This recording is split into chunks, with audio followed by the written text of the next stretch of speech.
కంచి కంచి కామాక్షమ్మ అమ్మవారు స్వయంభూగా వెలసిన ప్రదేశం ఇది. 18 అష్టాదశ పీఠాల్లో ఇది ఒక పీఠం. ప్రసన్న ముఖార విందం మోముతో పద్మాసన స్థితిలో అమ్మవారు వెలసి ఉన్నారు.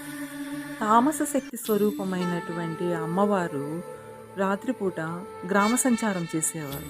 గ్రామ సంచారం చేసేటప్పుడు ఎవరైనా ఎదురైనప్పుడు వాళ్ళని చంపేసేవారు. ఈ విధంగా జరుగుతున్నప్పుడు పాండ్యరాజుకి ఏమీ అర్థం కాలేదు. ఏం చేయాలి? హోమాలు చేశారు, తర్వాత యజ్ఞ యాగాదులు చేశారు. ఏమి చేసినా కూడా అమ్మవారు శాంతించలేదు. అప్పుడు దండోరా వేయించారు. ఎవరు కూడా సూర్యాస్తమయం అయినప్పుడు బయటికి రాకూడదు. ఎంత అవసరమైనా సరే ప్రజలు బయటికి వచ్చేవాళ్లే కాదు.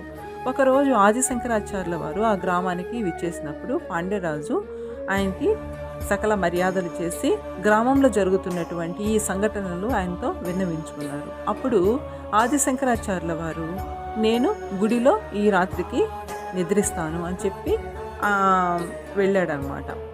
అంటే పాండ్యరాజు ఎంత వద్దని చెప్పినా కూడా ఆయన ఆదిశంకరాచార్యుల వారు గుడిలోకి వెళ్ళారు. వెళ్ళిన తర్వాత ఆ రాత్రి అయిన తర్వాత అమ్మవారు ఆ పీఠం నుంచి లేచి నిల్చుకొని వచ్చి ఆయనకి ఎదురుగా నిల్చుకున్నారు. నిల్చుకొని ఎవరు, ఎందుకు వచ్చావు అని చెప్పి ఆమె అడిగినప్పుడు ఆయన ఎన్నో మంత్రాలు శ్లోకాలతో చదివి ఒక పందెం అయితే వేశారనమాట.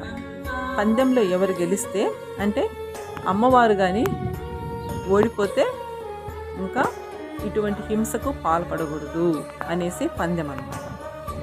లేదు నేను కానీ ఓడిపోయానంటే నేను వెళ్ళిపోతాను అని చెప్పి పందెం అనేది వేశారు.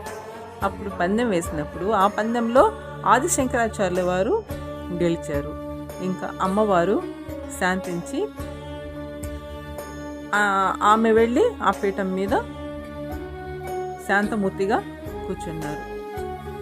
అప్పుడు ఆదిశంకరాచార్యుల వారు శ్రీచక్రాన్ని తయారు చేసి ఆ పీఠం కింద ఉంచారన్నమాట.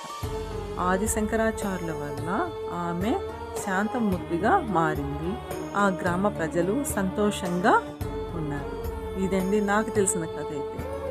ఓకేనండి, మరి ఈ ఛానల్ని సబ్స్క్రైబ్ చేయండి, లైక్ చేయండి, షేర్ చేయండి. మన క్షేత్ర దర్శనం. Thank you.